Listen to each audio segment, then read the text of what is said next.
इस बहस को शुरू करने से पहले सुधांशु जी, सवाल यह है, इस फिल्म में कहा गया यह सच्ची घटनाओं पर आधारित है। क्या आपको लगता है यह सच्ची घटनाओं पर आधारित है? यह फिल्म में कहा गया है। जो ये कहे कि सिर्फ फिल्म में कहा गया है, उससे पहले केरल के उस समय कम्युनिस्ट पार्टी के मुख्यमंत्री वीएस अच्युतानंदन जी ने इस शब्द का प्रयोग किया, लव जिहाद। और आज जो केरल के मुख्यमंत्री हैं पिनारी विजयन, यद्यपि कम्युनिस्ट पार्टी की इंटरनल पॉलिटिक्स में थोड़ा राइवल कैंप के माने आते हैं, मगर उन्होंने उसको डिफेंड किया। और मैं आपको बताता हूं, यह फ्रेज सबसे पहले जानते हैं कहां आया? यह आया केरला हाईकोर्ट के द्वारा 9 दिसंबर 2009 को अपने जजमेंट में शाहनशाह वर्सेस केरला स्टेट, उसमें आप जाइए, पैरा नंबर 16 को पढ़िए। हाई कोर्ट कहता है कि there seem to be a similar cases and instances of similar cases throughout the state of Kerala. यानी एक समान प्रकार के अनेक केस पूरे केरल राज्य में हो रहे हैं, और जिसमें कि ऐसा प्रतीत होता है कि एक प्रोजेक्ट, उसमें वर्ड यूज है जिसे रोमियो जिहाद या लव जिहाद कहा जा रहा है, इसमें टारगेटेड करके गैर मुस्लिम लड़कियों को कन्वर्ट करने की कोशिश की जा रही है। और उसमें आगे लिखा है पैरा नंबर 17 में कि मुस्लिम लड़के पहले प्रिटेंड करते हैं और उसके बाद उसको कन्वर्ट करने की कोशिश करते हैं। और मैं ये भी बताऊं, ऐसे हवा में नहीं कहा गया है। केरल एसटीएफ ने केरल हाई कोर्ट को एक रिपोर्ट सबमिट की थी, उसमें 5000 केसेस का डिटेल था, और उसमें कहा गया कि ये कोई नॉर्मल प्यार मोहब्बत के केसेस नहीं लग रहे हैं। ये सिमी के द्वारा, student for Islamic movement of India, जो बाद में प्रतिबंधित हो गया, कहा जाता वो बाद में पीएफआई बन गए थे, उनके द्वारा 1995 में यह अवधारणा बनाई गई, एक प्लान बनाया गया कि मिडिल क्लास और अपर मिडिल क्लास की हिंदू और क्रिश्चियन लड़कियों को, सिर्फ हिंदू लड़कियों को नहीं, उनको इस प्रक्रिया के द्वारा कन्वर्ट करने का काम करना है। और यह बात सुनिए, तो कोई भाजपा संघ ने तो कही नहीं, या तो कोर्ट कह रहा है या कम्युनिस्ट पार्टी के मुख्यमंत्री कह रहे हैं, और तो और बिशप ने भी बोला है वहां।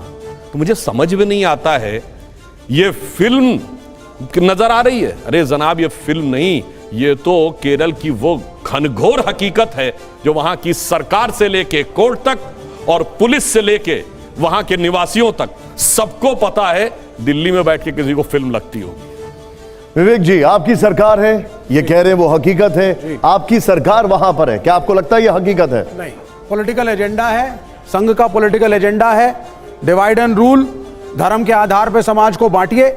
मुझे आप बताइए साहब, आज के ज़माने में क्या मुसलमान लड़कों को अपना कैरियर नहीं बनाना? उनके माँ बाप नहीं है, फैमिली नहीं बनानी? क्या लव जिहाद के नाम पे आप अगर इसको एक बहुत बड़ी प्रक्रिया कह रहे हैं, कोई इक्का दुक्का केस है तो मैं समझ भी सकता हूँ, लेकिन इक्के दुक्के केस को लेकर के एक मास जनरलाइजेशन कर देना सिर्फ इसलिए कि आपको पोलराइज करना है वोटों को, और 2024 आ रहा है। पहले जब राज्य के चुनाव आए थे पिछले साल 2022 में, आप द कश्मीर फाइल्स ले आए। उसके बाद जब कश्मीर के पंडितों ने आंदोलन किया अपने राइट्स के लिए, तो इसी भाजपा की सरकार ने डंडे बरसाए। ये आप जाइए मीडिया में, फाइट है प्रोग्रेसिव वर्सेस ट्रेडिशनल की। हम कहते हैं आज एक लड़की को अधिकार होना चाहिए, वो किससे मिले, किससे शादी करे, कौन उसकी पसंद हो। मुझे एक बात बताइए, उन्होंने हाईकोर्ट का रेफरेंस दिया, मैं हाईकोर्ट से पहले का एक रेफरेंस देता हूं, क्योंकि उन्होंने रेफरेंस दिया 2009 दिसंबर का, मैं 2009 अक्टूबर का देता हूं, क्योंकि आपने संघ की बात की है। मैं आपको एक फैक्ट बताता हूं, मलयालम डेली, केरला कौमुदी, उसने एक आर्टिकल लिखा और पहली बार इस्तेमाल किया गया Romeo jihadis prowl with love traps. फिर उसके बाद मनोरमा ने इसको छापा। ये अब आप इसमें यहां पर कहां से संघ का एजेंडा है? बड़ी क्लियर सी बात है, एक बड़ा ही कॉम्प्लिकेटेड कॉस्मोपॉलिटन कल्चर है इस मुल्क का। अनेकों जातियां हैं, अनेकों धर्म हैं, अनेकों कस्टम्स हैं। आप ये कहते हैं साहब कि एक हिंदू लड़की ने मुसलमान लड़के से शादी करी और कहीं ना कहीं वो कन्वर्ट करके कह रहा है आप इस्लाम फॉलो करिए, डिस्कशन का विषय हो सकता है। आप कह रहे हैं साहब कि एक मास मूवमेंट है, एक मास मूवमेंट चल रही है, लड़कियों को फंसाया जा रहा है, बरगलाया जा रहा है। कौन सी पढ़ी लिखी लड़की को आज कौन सी पढ़ी लिखी लड़की? ये दोनों अलग अलग बात है। आपने पहले बोला संघ का, जी बिल्कुल, तो उससे पहले मैंने आपको सुधांशु जी ने हाईकोर्ट का रेफरेंस दिया, और मैंने आपको हाईकोर्ट से पहले केरला के ही पब्लिकेशन का रेफरेंस दिया जिसमें लिखा गया, और वो संघ का पब्लिकेशन नहीं है। विवेक जी, वो संघ का पब्लिकेशन नहीं है। नहीं, एक केरला पब्लिकेशन कौमुदी संघ का पब्लिकेशन नहीं है सर। नहीं, आप सुन लीजिए सर, एक पब्लिकेशन के आधार पे आप पूरे समाज को और चलिए मैं आगे आता हूं। सायरो मलाबार चर्च जो है वो largest, second largest eastern Catholic church in the world है।